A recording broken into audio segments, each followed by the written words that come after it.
पल परिवर्तित प्रकृति वेश, पावस ऋतु थी पर्वत प्रदेश।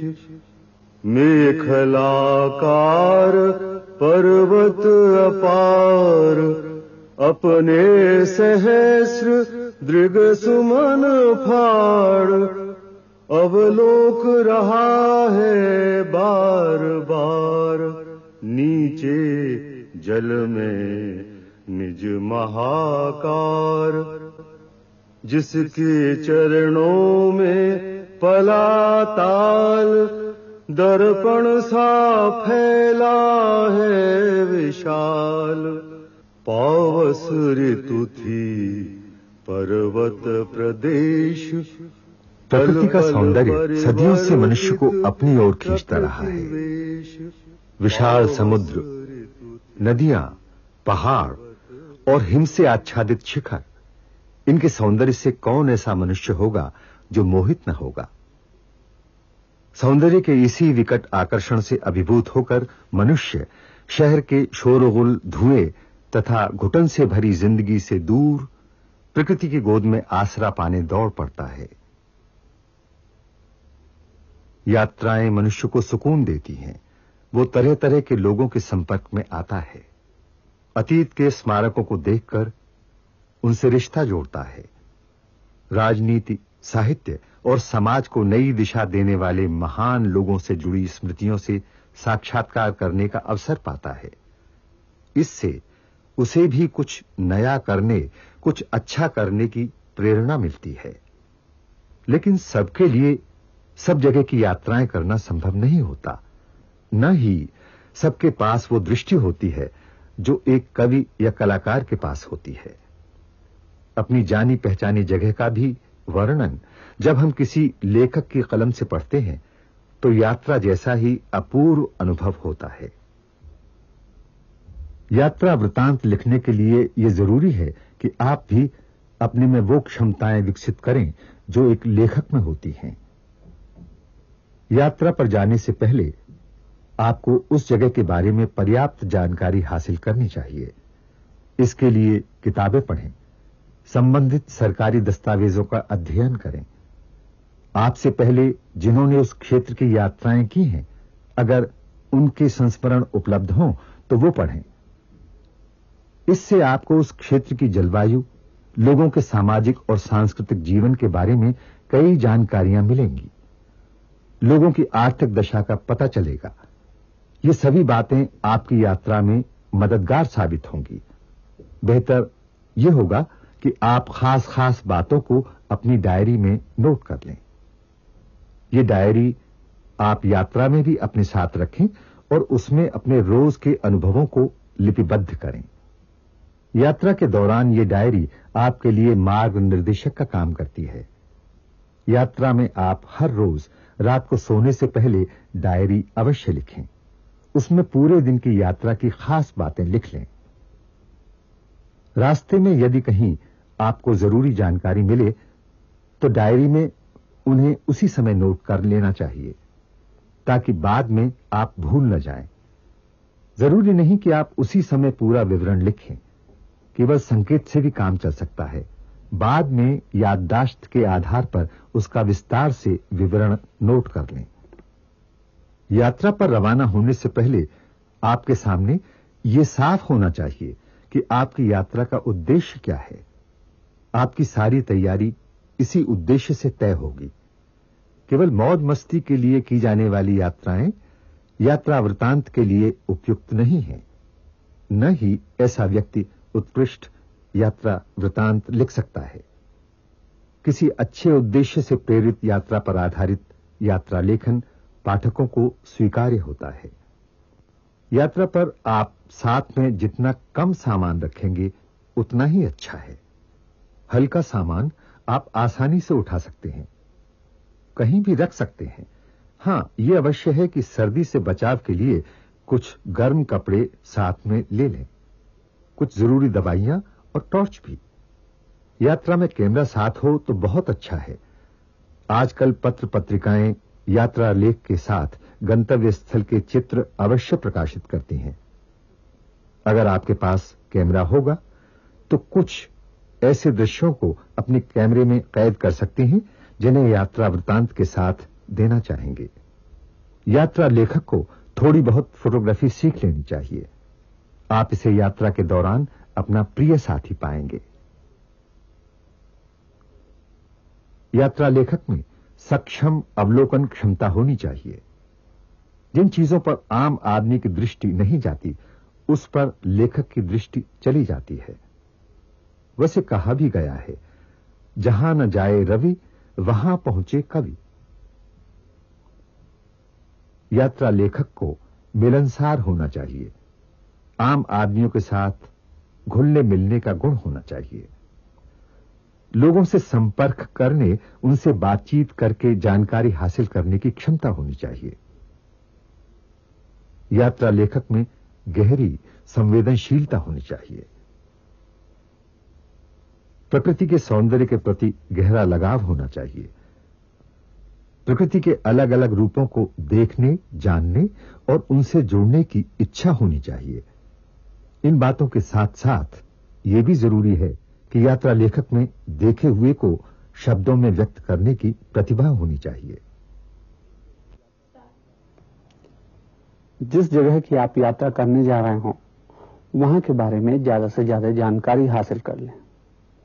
वहां की ऐतिहासिक, सामाजिक, सांस्कृतिक, भौगोलिक विशेषताओं को नोट कर लें। ये आपको अपने यात्रा वृत्तांत में काम आएंगी। मान लीजिए आप पहाड़ पर जा रहे हो। पहाड़ के संदर्भ में प्रकृति का विशेष महत्व होता है। वहां के नदी नाले, वहां के जंगल, वहां के पहाड़, इनके बारे में अपने यात्रा वृत्तांत में लिखना न भूलें। ये आपके यात्रा वृत्तांत को सजीव और प्रभावशाली बनाएंगे। आप यात्रा वृत्तांत को डायरी के रूप में भी लिख सकते हैं। एक लेख या संस्मरण के रूप में भी लिख सकते हैं। किंतु खास बात है कि आप अपने वृत्तांत को कैसे लिखते हैं। यह जरूरी है कि आपके लेख की शुरुआत प्रभावशाली होनी चाहिए। शुरू में आपको कुछ सूचनाएं देनी होंगी, लेकिन उन्हें भी कलात्मक ढंग से प्रस्तुत करना होगा। हर मोड़ के बाद दृश्यों का नया ही सिलसिला शुरू हो जाता है, किसी क्लेडियोस्कोप की तरह। इस मौसम में पहाड़ों को देखना मेरे लिए सदा एक ऐसे अनुभव की तरह होता है जिसकी अभिव्यक्ति गूंगे के गुड़ वाली कहावत के अलावा नहीं बतलाई जा सकती। हमारी बस जैसे जैसे घने जंगलों के बीच से गुजरते हुए धीरे धीरे ऊपर को चढ़ती जा रही थी। शुरू नवंबर के गुगनाते सूरज की किरणों का आनंद लेते ऊनीदे पहाड़ हल्की धुंध में स्मृति की कई परतों में छिपी विगत की एक दुनिया को जिलाते चले जा रहे थे। इन मोड़ों से मैं न जाने कितनी बार गुजरा हूं, पर हर बार सब कुछ नया लगता है। मेरा बचपन इन्हीं पहाड़ों में गुजरा था। ठीक ठीक नहीं कह सकता, पर प्रारंभ के 10-12 वर्ष यहीं बीते। इनका चप्पा चप्पा मेरा देखा हुआ है। मैं कभी लकड़हारों के साथ चल पड़ता था और कभी शिकारियों के पीछे। इनके सब जंगली फल मैंने चखे हैं। एक एक फूल की सुगंध मेरी पहचानी है। न जाने कितने कांटों से मैं उलझा हूं, पिरुल में रपटा हूं और कपड़ों का सत्यानाश करने के दंड में पिटा हूं। बसंत में जब बुरांस फूलते हैं, मैं जानता हूं उनके पराग में रसी रात की ओस कितनी मीठी हो जाती है। हम सुबह सुबह जंगल की ओर भाग लेते थे और पेड़ों की ऊंची से ऊंची डाली पर चढ़ फूलों को तोड़ इस अमृत को पिया करते थे। बचपन की ये दुनिया मेरी स्मृति में एक भव्य और अनूठे स्वप्न की तरह यथावत अंकित है। आपने इस आरंभिक अंश को सुना। आपने स्वयं महसूस किया होगा कि कैसे लेखक ने पहले पैरा में अपनी यात्रा का उद्देश्य, यात्रा का स्थल और यात्रा के आरंभिक चरण के बारे में बता दिया है। यात्रा वृत्तांत के मध्य भाग में आप यात्रा के विभिन्न स्थलों का वर्णन करेंगे। इसी में लेखक की शैली उभर कर सामने आएगी। यहां अपने लेखन के उद्देश्य के अनुसार वृतांत प्रस्तुत करेंगे। आज पर्यटन के नाम पर बने ढाबों में बजने वाले फिल्मी गीतों को सुनकर मुझे कहीं बड़ी पीड़ा होती है।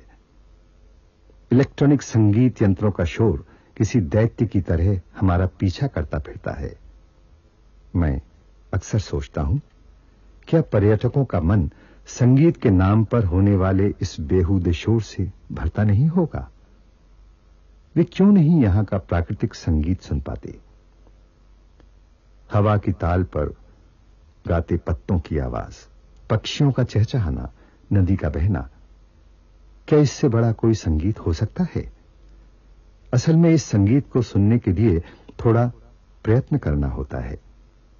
यही नहीं कि हमको अपने सुविधामय शहरी जीवन को छोड़ना होता है, बल्कि अपनी आंखों को, अपने कानों को और इससे भी बड़ी बात अपने मन को सप्रयत्न इन स्वाभाविक प्राकृतिक ध्वनियों, उनकी लय और ताल को सुनने और समझने में लगाना होता है। वे पुराने दिन मुझे क्यों इस तरह बेसाख्ता याद आ रहे हैं? शायद चांदनी रात के इस माहौल ने मेरी स्मृतियों के सिंह द्वार अचानक खोल दिए हैं। उस पुराने एकांत को, उस सौंदर्य को, उस दैवीय संगीत को मैं इस समय निरापद सुन रहा हूं। आपने इस अंश में महसूस किया होगा कि कैसे पंकज बिष्ट ने प्रकृति के खूबसूरत दृश्यों को शब्दों में बांध दिया है। केवल उन्हें सुनकर या पढ़कर हमारे सामने वे दृश्य मूर्त हो जाते हैं। आरंभ की तरह लेख का अंतिम भाग भी रोचक होना चाहिए, लेकिन आपका लेख तभी प्रभावशाली हो पाएगा जब आप अपनी भावनाओं को शब्दों में व्यक्त करने की क्षमता रखते हो। यात्रा वृत्तांत के लेखन में उसकी भाषा शैली का विशेष महत्व है। यात्रा का वर्णन आप संस्मरण के रूप में, निबंध के रूप में या डायरी के रूप में कर सकते हैं। यात्रा वृत्तांत की भाषा सहज व आत्मीय हो तो उसकी पठनीयता बढ़ जाती है। क्लिष्ट भाषा का इस्तेमाल करने से उसकी पठनीयता कम होती है और पाठक जल्दी ऊब जाता है। यात्रा वृत्तांत को आत्मीय बनाने के लिए लेखक को पूरे इन्वॉल्वमेंट के साथ लिखना चाहिए, बिल्कुल वैसा ही इन्वॉल्वमेंट जैसा यात्रा के दौरान लेखक ने महसूस किया होगा। इसके बिना पाठक यात्रा वृत्तांत का पूरा रस नहीं ले पाएगा। उत्तर प्रदेश में कौसानी एक अति सुंदर पर्वतीय स्थल है। यहां महात्मा गांधी रहे थे और उन्होंने इस स्थान को भारत का स्विट्जरलैंड कहा था। यहीं पर हिंदी कवि सुमित्रानंदन पंत का जन्म हुआ था। हिंदी के कथाकार पंकज बिष्ट ने हमारे अनुरोध पर कौसानी की यात्रा की और उस पर एक यात्रा लेख तैयार किया। आइए उसका आनंद लें।